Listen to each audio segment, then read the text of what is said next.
चे म्हणून आई असावी जिजाऊसारखी, शहाजीराजे हे स्वराज्य संकल्पक, शिवाजीराजे हे स्वराज्य संस्थापक, संभाजीराजे हे स्वराज्य संरक्षक आणि राजमाता जिजाऊ या स्वराज्य प्रेरिका होत्या. मनास रुजल्यानं कर्तृत्व मनगटात उतरत असतं, मनास रुजल्यानं कर्तृत्व मनगटात उतरत असतं.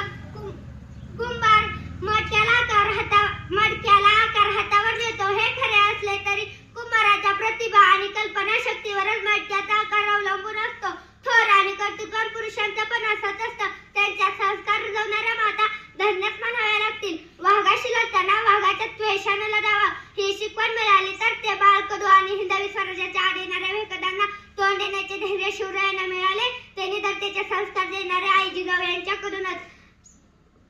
लखुजीराव जाधव आणि म्हाळसाबाई यांच्या पोटी जन्मलेले जिजाऊ, ज्यांच्या कानावर पाळण्यात असल्यापासूनच आपल्या कर्तृत्वानं आणि थोर पित्याच्या गोष्टी कानावर होत्या अशा जिजाऊ, लष्करी शिक्षणाचा हट्ट धरणाऱ्या जिजाऊ आई म्हाळसाबाई यांच्याकडून ऐकलेल्या शूरांच्या कथातून प्रेरित होत होत्या. त्यांना स्फुरण देत असे, पण भोवतालची परिस्थिती वेगळीच होती. आपली लूट आपण करावी, शत्रूचा खजिना भरून द्यावा, आपल्याच लोकांची झालेली फजिती शाहीर शत्रूला रंगून सांगत असत. स्वातंत्र्य विसरून गेलेला समाज गुलामात जीणं जगत होता. मुलींचा लिलाव होत होता. शेतकऱ्याची दयनीयता पाहत नव्हती. काबाड कष्ट करून शेत पिकवावे पण कणगी मात्र कापसाची भरावी, घाम गाळावा पण पोट भरू नये अशी अवस्था होती. हा अन्याय संपवणारा, हा अंधकार मिटवणारा जिजाऊने एखादा वीर पाहायचा होता.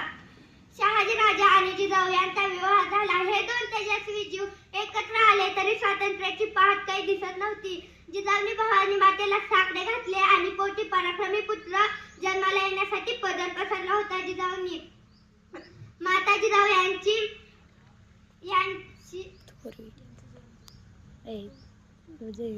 थोरवे गाण्यासाठी माता जिजाऊ